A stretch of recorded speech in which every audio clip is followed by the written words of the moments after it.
Okay, chapter 12. Holt examined the target Will had been shooting at and nodded. Not bad at all, he said. Your shooting is definitely improving. Will couldn't help grinning. That was high praise indeed from Holt. Holt saw the expression and immediately added, with more practice, a lot more practice, you might even achieve mediocrity. Will wasn't absolutely sure what mediocrity was, but he sensed it wasn't good. The grin faded and Holt dismissed this subject with a wave of his hand. That's enough shooting for now. Let's go, he said, and set off striding down a narrow path through the forest. Where are we going? Will asked, half running to keep up with the ranger's longer strides. Holt looked up at the trees above him. Why does this boy ask so many questions? He asked the trees. Naturally, they didn't answer. Oh my gosh, we're nearly to page 100. Isn't that exciting? Anyway, they walked for an hour before they came to a small collection of buildings buried deep in the forest. Will was aching to ask more questions, but he'd learned by now that Holt wasn't going to answer them, so he held his tongue and bided his time. Sooner or later, he knew he'd learn why they'd come here. Holt led the way up to the largest of the ramshackle huts, then stopped, signaling for Will to do likewise. Hello, old Bob, he called. Will heard someone moving inside the hut. Then a wrinkled, bent figure appeared in the doorway. His beard was long and matted and a dirty white color.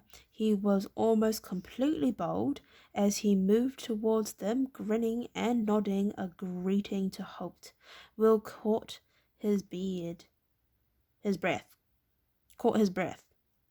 Old Bob smelt like a stable, and a none too clean one at that. Morning to you, Ranger, said old Bob. Who's this you've brung to see me? He looked keenly at Will. The eyes were bright and very alert, despite his dirty, unkempt appearance. This is Will, my new apprentice, said Holt. Will, this is old Bob. Good morning, sir, said Will politely. The old man cackled. Calls me sir. Hear that, Ranger? Called me sir. Make a fine ranger, this one, Will. Will smiled at him. Dirty as he might be, there was something likable about old Bob. Perhaps it was the fact that he seemed to be in no way overawed by Holt. Will couldn't remember seeing anyone speaking to the grim-faced ranger in quite this familiar tone before. Holt grunted impatiently. Are they ready? He asked. The old man cackled again and nodded several times. Ready they are indeed, he said. Step this way and see them. He led them to the back of the hut, where a small paddock paddock was fenced off. At the far side there was a lean-to shed. So sure, just a roof and supporting posts, no walls. Old Bob let out a piercing whistle that made Will jump. There they are, see, he said, pointing to the lean-to. Yep, lean-to. Will looked and saw two small horses trotting across the yard to greet the old man. As they came closer, he realized that one was a horse, the other was a pony, but both were small, shaggy animals, nothing like the fierce, sleek battle horses that the Baron and his knights rode to war. Sure. The larger of the two trotted immediately to Holt's side. He patted its neck and handed it an apple from a bin close by the fence. The horse crunched it gratefully. Holt leaned forward and said a few words into its ear. The horse tossed its head and neighed, as if it was sharing some private joke with the ranger. The pony waited by old Bob until he had given it an apple to crunch as well. Then it turned one large intelligent eye on Will. "This un's called Tug," said the old man. "He looked about your size, don't he?"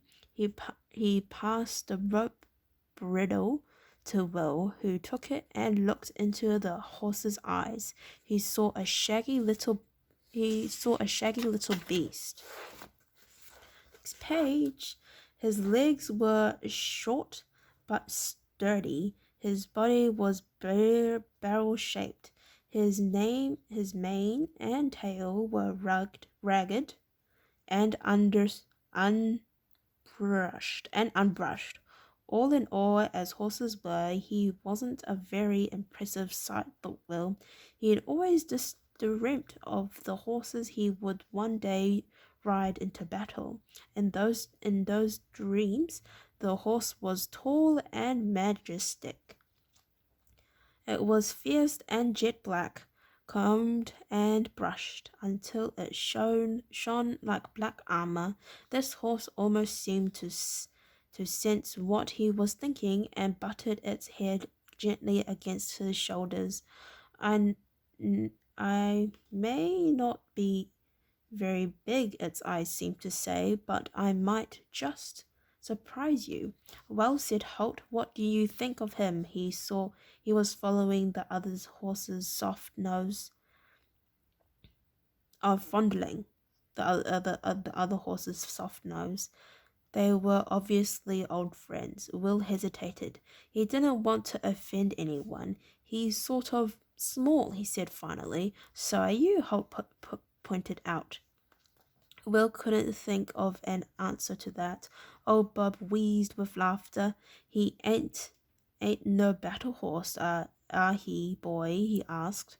"Well, no, he isn't," Will said awkwardly.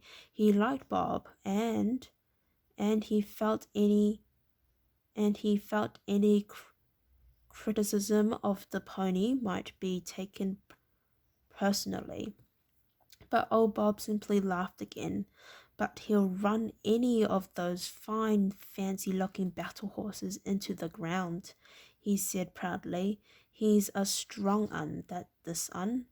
He'll keep going all day long after them fancy horses have laid down and died."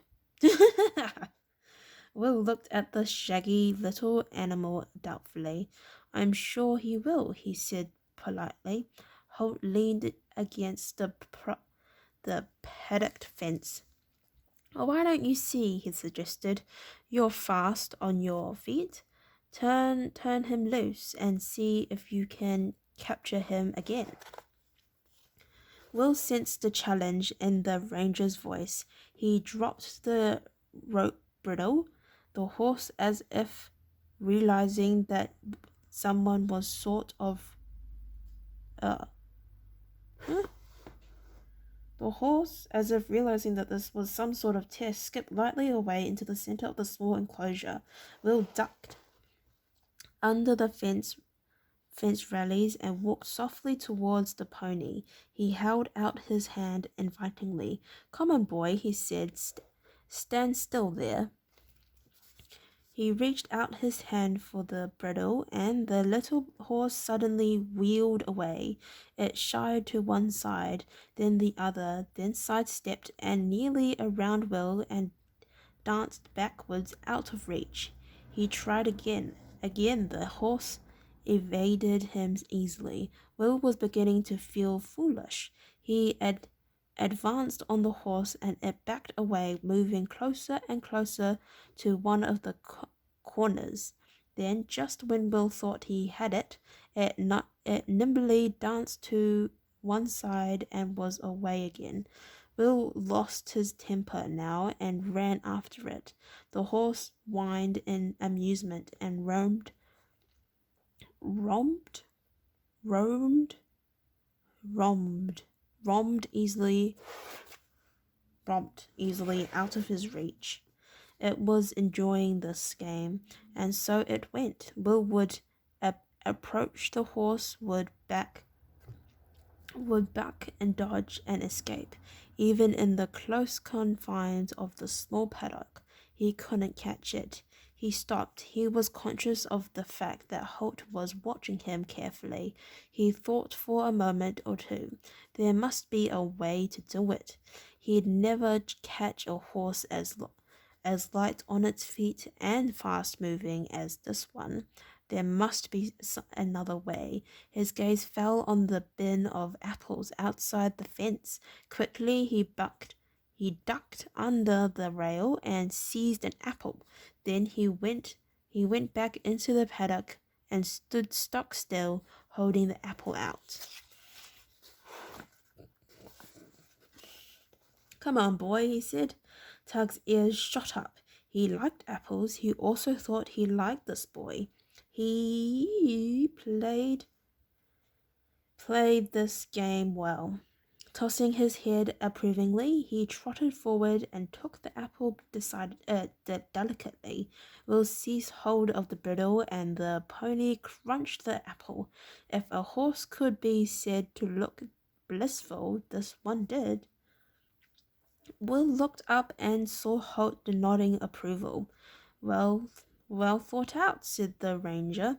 Old Bob elbowed the grey-cloaked man in the ribs.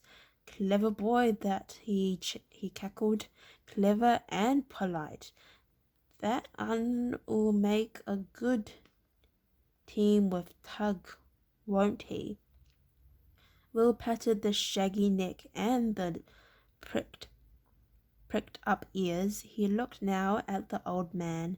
"Why do you call him Tug?" he asked. Instantly Will's arm was nearly torn from its socket as the pony jerked its head back. Will staggered, then regained his balance. Old Bob braying laugh rang out around the clearing. "See if you can guess," he said delightedly. His laughter was infectious, and Will couldn't help smiling himself.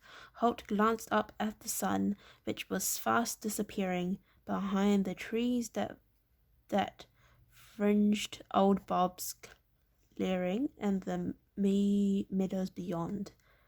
"Take him over to the lean-to, and Bob can show you how to groom him and look after his tack." Yep, he said, then added to the old man, "We'll stay with you tonight, Bob, if that's not an inconvenience. The old horse handler nodded his head in pleasure. "I'll be glad of the company, Ranger. Sometimes I spend so much time with the horses that I start to think I'm one of them. I think I'm one myself." Unconsciously, he dipped a hand into the apple barrel and selected one, absent-mindedly crunching into it, much as Tug had done a few minutes earlier. Holt watched him, one eyebrow raised. "We might be just in time," he observed dryly. "Then tomorrow we'll see if Will can ride Tug as well as catch him," he said, guessing as he said it that his apprentice would get very little sleep that night. He was right. Old Bob's tiny cabin had only 2 rooms, so after their supper, Holt stretched out on the floor by the fireplace, and Will bedded down in the warm, clean straw of the barn, listening to the gentle whiffling sounds of the two horses. The moon rose and fell as he lay wide awake, wondering and worrying over what the next day might bring. Would he be able to ride Tuck? He'd never ridden a horse. Would he fall off the minute he'd tried? Would he be hurt? Worse still, would he embarrass himself? He liked old Bob, and he didn't want to look foolish in front of him, nor in front of Holt. He realized with a little surprise. He was still wondering when Holt's good opinion had come to mean so much to him when he finally fell asleep. Thank you for listening to this chapter. Next chapter is chapter 13. Stay tuned.